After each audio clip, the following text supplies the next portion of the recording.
Hola, ¿qué tal? ¿Cómo están? Nos da mucho gusto saludarles. Soy el pastor Raimundo Aguilar de la Eclesía Cristiana El Remanente. En esta iglesia tenemos como propósito adorar a Dios, amar al prójimo y alcanzar al mundo. Y nos da mucho gusto que te puedas conectar para seguir los mensajes que transmitimos. Pedimos tus oraciones. Dios te bendiga, que tengas un muy buen día.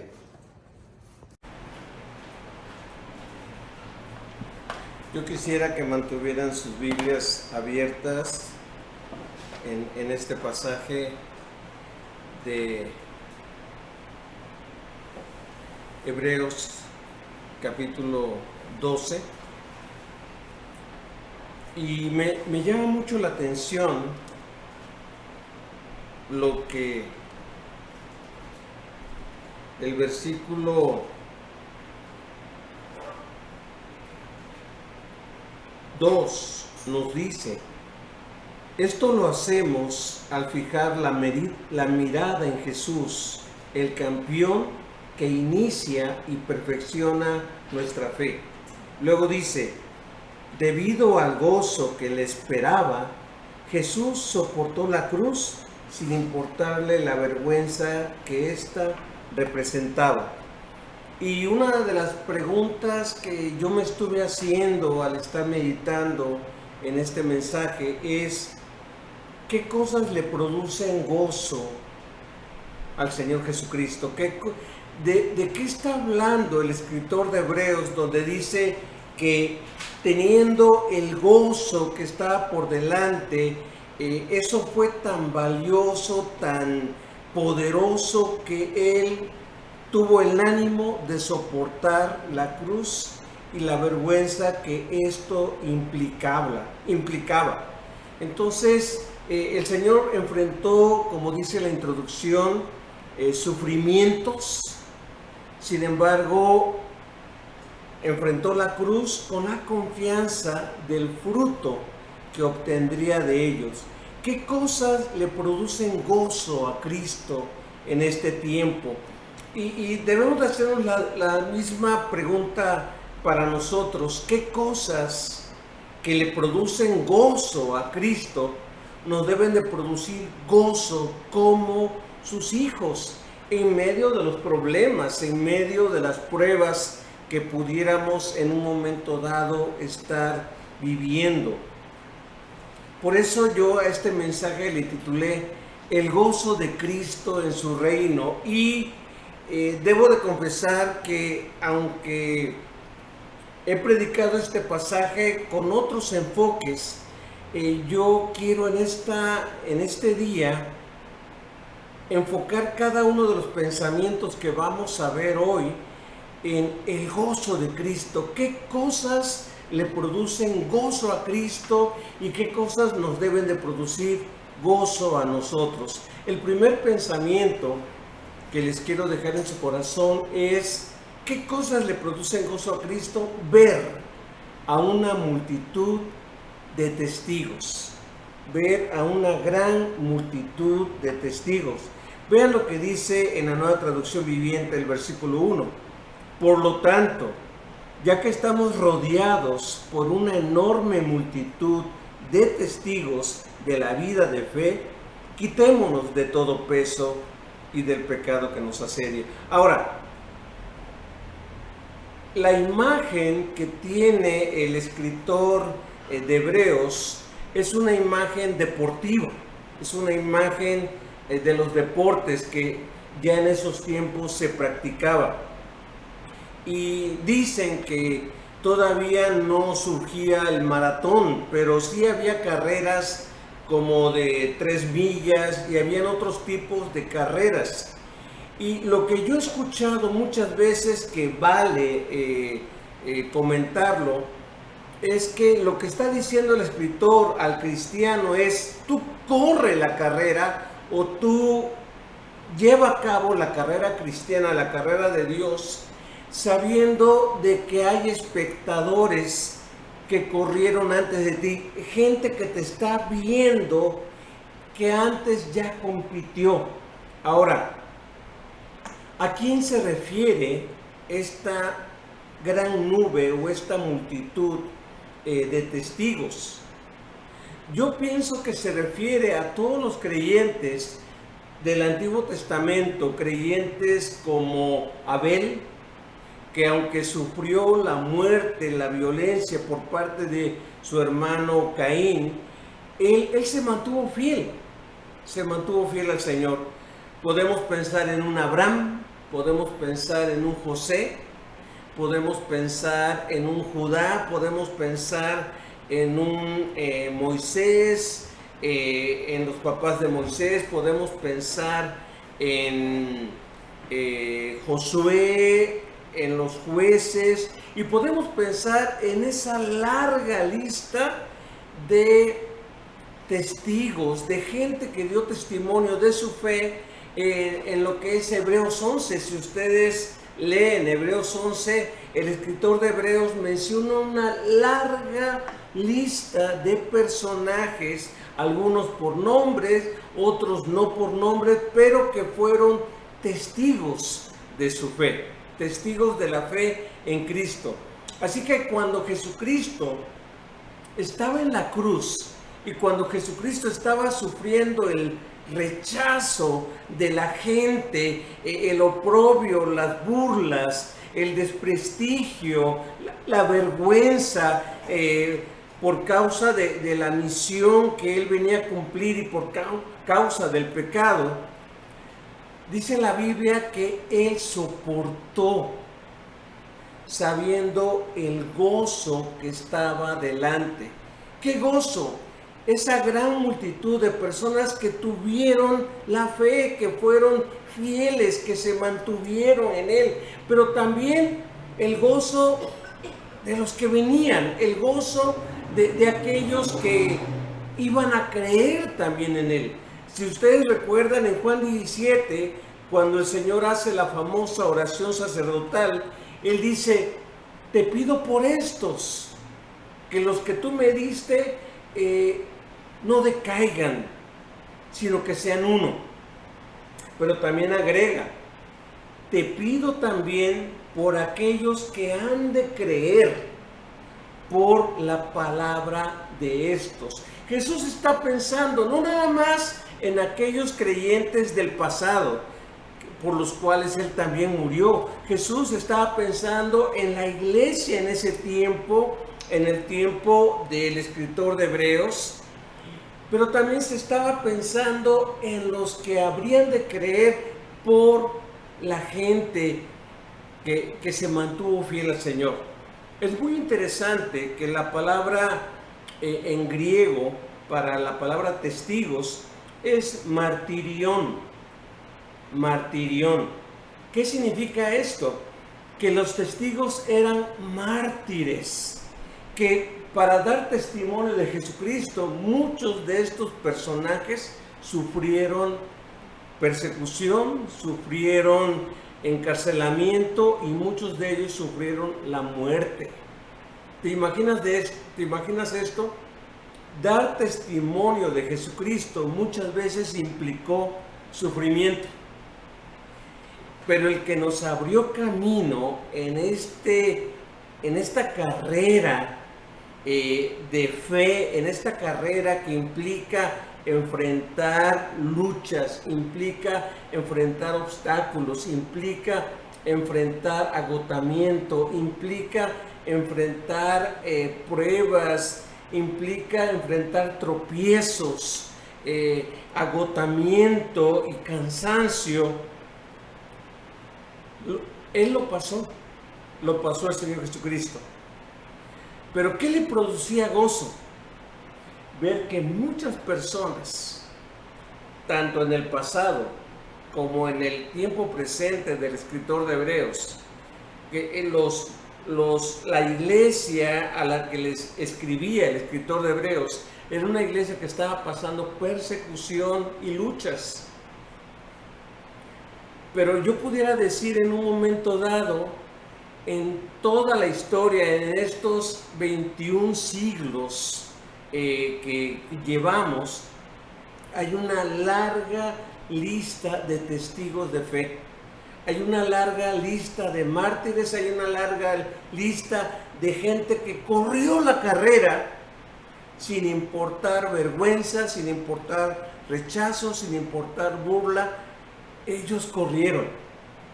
Y yo quisiera pensar lo siguiente: cuando tú y yo estemos corriendo esta carrera, no estemos pensando que estos héroes de la fe, que un Abraham, que un Moisés, que un José, están sentados en las gradas dándonos ánimo, diciendo, sí, sigue corriendo, que es la imagen tradicional que muchos nos dicen y que yo también lo he dicho. Más bien que cuando tú y yo estemos corriendo esta carrera, que muchas veces, y Pablo utiliza, bueno, el escritor de Hebreos utiliza la palabra agonía. Muchas veces el hacer carreras largas implica agonía, enfrentar agonía. Es que cuando sintamos que nuestras fuerzas están decayendo, hay muchos que corrieron esta carrera y la terminaron con fe.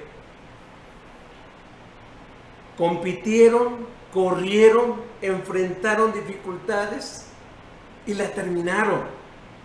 Y no fue fácil lo que ellos enfrentaron. El saber que otros lo hicieron debe de producir gozo en ti y en mí, de decir, esta carrera difícil que llevo, otros ya la atravesaron, otros ya la llevaron a cabo y la terminaron. Por lo tanto, con gozo yo la voy a terminar.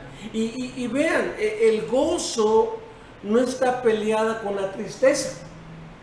El gozo no está peleado con el dolor. El gozo no está peleado con las decepciones.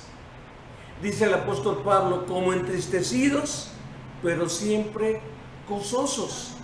Puede coexistir la tristeza, la lucha, el dolor de lo que enfrentamos con el gozo de saber que vamos a terminar y que otros ya lo hicieron. Así que nos debe de producir gozo el saber que muchos millones de testigos, de creyentes en diferentes lugares del mundo corrieron esta carrera de fe sin importar rechazos, oprobios, dificultades, inclusive el martirio o la muerte. En segundo lugar, dice, debemos de quitarnos todo peso y pecado que nos estorba. ¿Qué le produce gozo a Cristo? Que tú y yo, cuando estamos corriendo esta carrera, estamos dispuestos a quitarnos todo aquello que nos estorba y también el pecado que nos asedia. No sé si te ha pasado a ti que has confundido peso con pecado, pero son dos cosas. Vean lo que dice el versículo 1 nuevamente. Dice, quitémonos todo peso que nos impida correr, y luego agrega, especialmente el pecado que tan fácilmente nos hace tropezar. Otra versión dice, quitemos o despojémonos de todo peso y del pecado que nos asedia. Teniendo la imagen deportiva, ustedes pueden ver a través de distintos documentales de los Juegos Olímpicos que cada vez más una tecnología de la hechura de los uniformes cada vez se hace más moderno, de tal manera que a los atletas no les estorbe al momento de correr lo que tienen puesto. Y déjenme decir lo siguiente, los antiguos griegos en las Olimpiadas de la antigüedad, del pasado, muchos de esos griegos competían desnudos, es decir, no tenían nada puesto, nada que les estorbara los movimientos y las dificultades. Por eso cuando uno está en esta carrera de fe, válgase la expresión, o cuando uno hace un deporte y corre, no va a correr con zapatos de vestir, no va a correr con pantalones largos, con camisa, corbata, saco, abrigo. Uno cuando va a competir, uno se despoja de la ropa cotidiana y se pone ropa deportiva y que pese lo menos posible, que sea ligera en un momento dado. Cuando el escritor de Hebreos está hablando de esto, lo que le produce gozo a Cristo es cuando tú empiezas a hacer a un lado cosas que te estorban para seguirle, cosas que te estorban para obedecerle. Ahora, déjame decir lo siguiente, no necesariamente las cosas que te pide el Señor son pecado. Por ejemplo, no es un pecado trabajar, al contrario, es una consecuencia de la caída que el trabajo nos cueste trabajo, que algo que debería de producir gozo muchas veces produce dolor o produce desgaste, en fin. Pero el trabajo no es un pecado, a todos se nos manda a trabajar. Pero tenemos que tener cuidado de que el trabajo no sea un estorbo en nuestra relación con Dios. Y muchas veces convertimos el trabajo en nuestro Dios. Y algo bueno que Dios nos dio para sostenernos y sostener a nuestra familia se puede convertir en el primer lugar en nuestras vidas. Por ejemplo, las actividades recreativas y las vacaciones no son malas, son buenas y son pertinentes y traen como un refresco y nuevas fuerzas a nuestra vida. Pero muchas veces nos metemos en recreación, nos metemos en cosas que nos distraen y nos olvidamos de nuestra relación con Dios. Entonces, tenemos que tener cuidado. ¿Qué cosas me pueden estar estorbando en mi relación con Dios? Puedo en un momento dado hablar de la familia. La familia, el Señor, Dios la inventó. Es la primera institución que el Señor inventó. El matrimonio es invención de Dios. Dios lo hizo. Pero el matrimonio no debe de ocupar el lugar que le corresponde a Dios, o la familia no debe de ocupar el lugar que le corresponde a Dios. Espero que estemos entendiendo esta situación. Jesucristo dijo algo muy fuerte en su momento. Dice, el que no aborrece padre o madre más que a mí, no es digno de ser mi discípulo. El que no aborrece esposo, esposa, hijos, tierras, posesiones, más que a mí, no es digno de ser mi discípulo. ¿Qué era lo que estaba diciendo Jesucristo? Lo que estaba diciendo Jesucristo no es de que odiáramos a nuestra familia, sino que nuestra familia sea padres, padre, madre, esposa, esposo, hijos, casa, no ocuparan el lugar que le corresponde a él. Entonces, tenemos que en un momento dado ver qué es lo que afecta mi relación con Dios. Y debo de trabajar en esto. Pero lo más tremendo es el pecado. Yo comentaba en esta semana con mis hermanos lo siguiente. Una de las cosas con las que yo batallé al principio y muchas veces enfrento esta tentación es que cuando yo cometo algo malo, algo que le desagrada a Dios, tiendo a quedarme callado, o tiendo a alejarme, o tiendo a negar lo que estoy viviendo, o a tratar de olvidarlo, o a pasarlo de largo. Y Jesucristo no quiere eso. Jesucristo le produce gozo que cuando tú y yo fallamos, lo busquemos inmediatamente. Nos acerquemos a Él y le digamos: Señor, perdóname, te fallé. Perdónanos, te fallamos. Señor, ayúdanos, límpianos. Dice la Biblia en Hebreos capítulo 4 que no tenemos un sumo sacerdote que no se compadezca de nuestras debilidades, y que Él fue tentado en todo, en todas las cosas Él fue tentado. Él enfrentó lo que tú y yo enfrentamos día tras día, semana a semana, mes a mes. Pero agrega el escritor de Hebreos: pero sin pecado. Él fue tentado, pero sin pecado. Por lo tanto dice: acerquémonos confiadamente para recibir su gracia y misericordia. Otra versión dice: el oportuno socorro. El oportuno socorro. Así que quitémonos ese pensamiento de un Dios iracundo y un Dios que nos da la espalda cuando le fallamos. Nada le produce más gozo al Señor cuando nos arrepentimos de nuestros pecados y le decimos: Señor, te entrego esto que me está pesando. Señor, te entrego este pecado que me está alejando de ti. A veces aplicamos, y yo lo he aplicado, que hay gozo en los cielos, o hay fiesta en los cielos cuando un pecador se arrepiente. Y lo aplicamos a cuando una persona se entrega a Cristo. Pero yo puedo agregar lo siguiente: hay gozo en los cielos cuando tú y yo le fallamos y nos despojamos de lo que le desagradó, del peso y del pecado que nos estorba.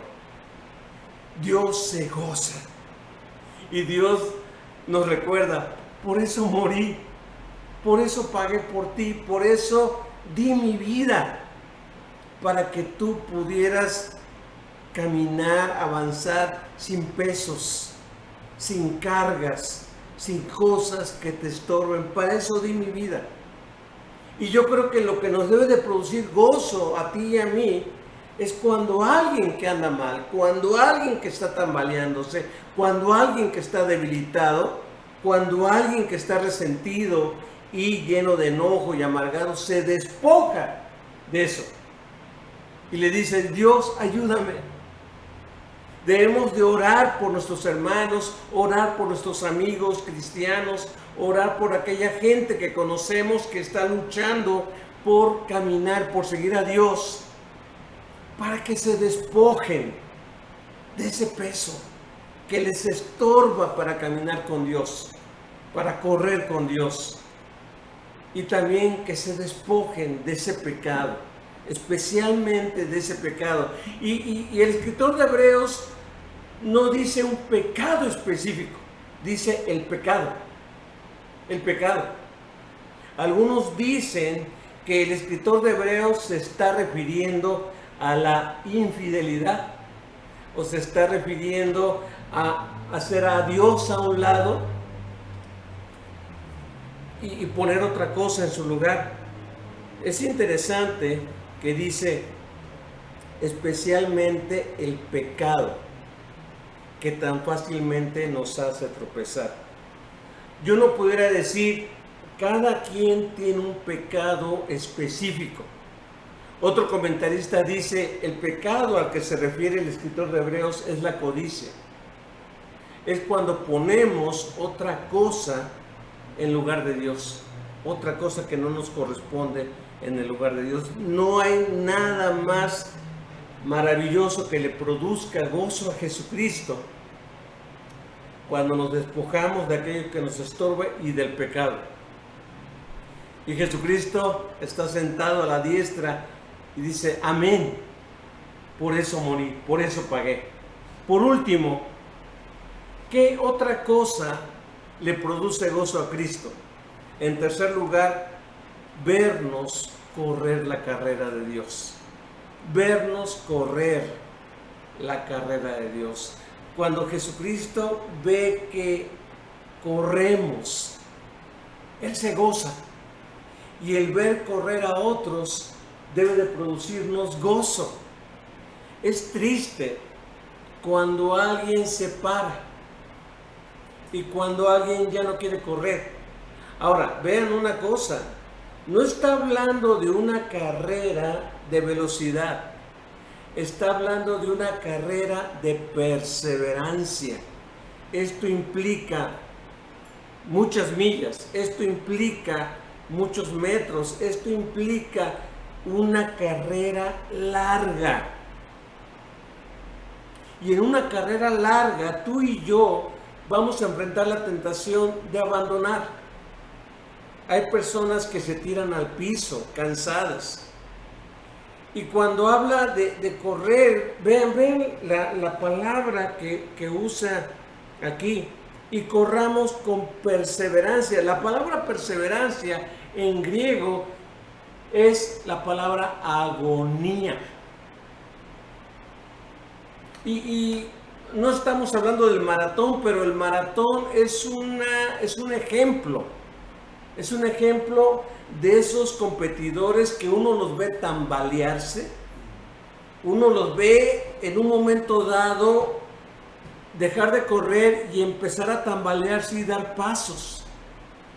Y es tremendo ver cómo personas se esmeran, y aunque ya pasó el tiempo y los primeros competidores y los que fueron adelante de él ya terminaron y aparentemente la prueba ya terminó, todavía esas personas dicen: voy a terminar, y terminan esa carrera muchas veces con pasos tambaleantes, pero terminan.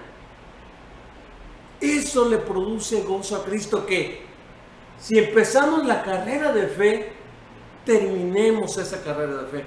Y vean una cosa, espero que me acepten lo que voy a decir. En esta carrera donde vamos muchos, lo importante no es quedar en primer lugar. No es decir: gané el primer premio.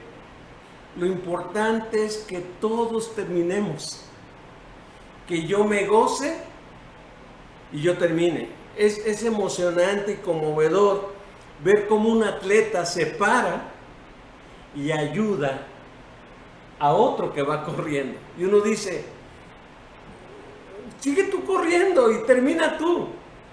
Pero qué conmovedor es ver a un atleta que ayuda a otro que ya no puede.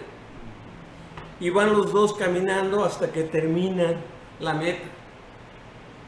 O como aquel video, aquella carrera maravillosa en unas Olimpiadas, donde el papá, al ver a su hijo tambalearse, se baja de las gradas y va corriendo junto con su hijo, ayudándole a terminar la carrera. ¿Por qué pongo estos ejemplos? Porque no se trata de yo terminar individualmente esta carrera, que sí la debo de terminar, sino gozarme de que otros que empezaron esta misma carrera continúan y continúan en esta agonía con perseverancia, sabiendo que van a terminar.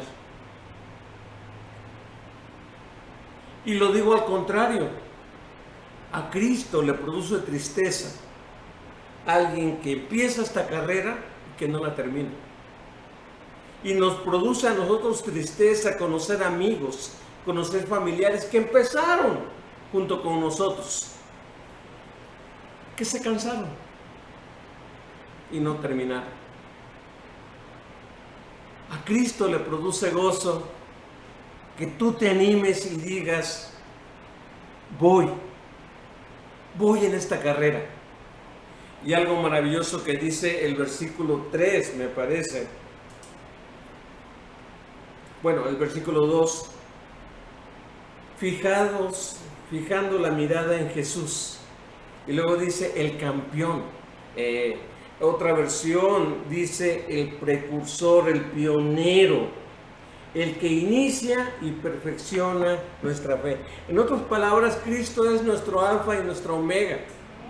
Cristo es el que puso el ejemplo, el inicio donde depositamos nuestra fe para empezar esta carrera. Pero también Cristo es el que la perfecciona, el que la culmina, ayudándonos a nosotros a terminarla. Así que el ejemplo, el modelo, el campeón que está sentado en un lugar de honor por haber terminado bien esta carrera y que el Padre lo exaltó por ser un campeón, de perseverar y de tener gozo, es nuestro máximo ejemplo para continuar cuando ya no queramos continuar.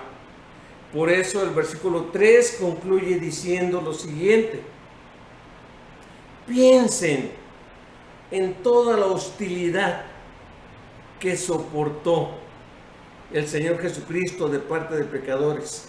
Y luego dice, en esta carrera, así no se cansarán ni se darán por vencidos. Hay muchas cosas que nos invitan a cansarnos y a darnos por vencidos. Hay muchas razones, muchos pretextos, muchas cosas que pudiéramos argumentar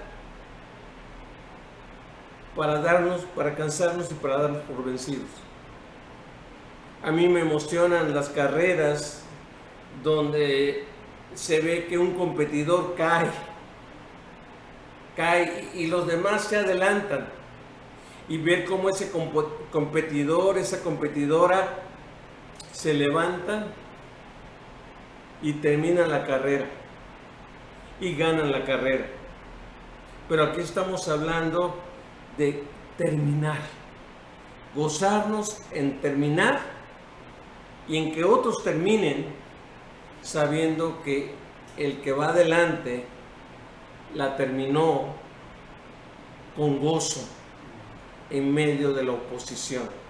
Conclusión: Cristo quiere compartir su gozo con nosotros, gozo de ver las mismas cosas y gozo de vivir estas mismas cosas.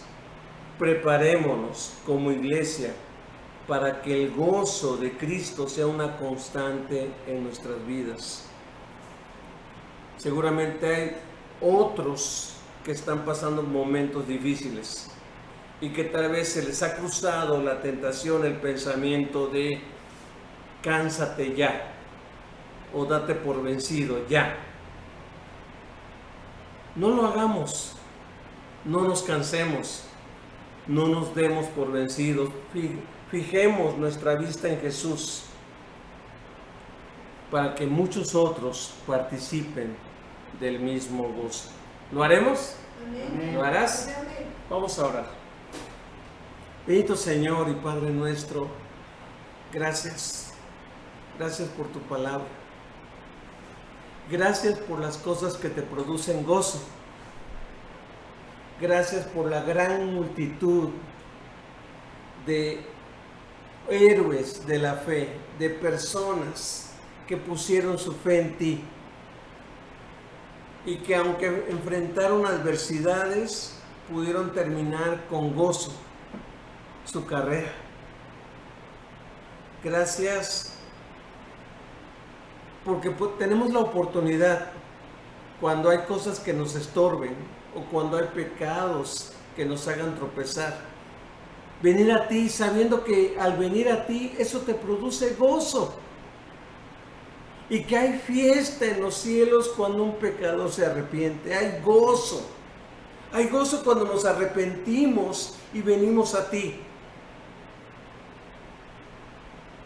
Gracias por esta visión de no huir, de no escondernos, de no callarlo, de no ocultarlo, sino de venir a ti que sabes todas las cosas y disfrutar tu perdón y tu restauración en medio de esta carrera agónica, pero esta carrera donde tú nos das las fuerzas porque tú eres el campeón, originador y culminador de nuestra fe.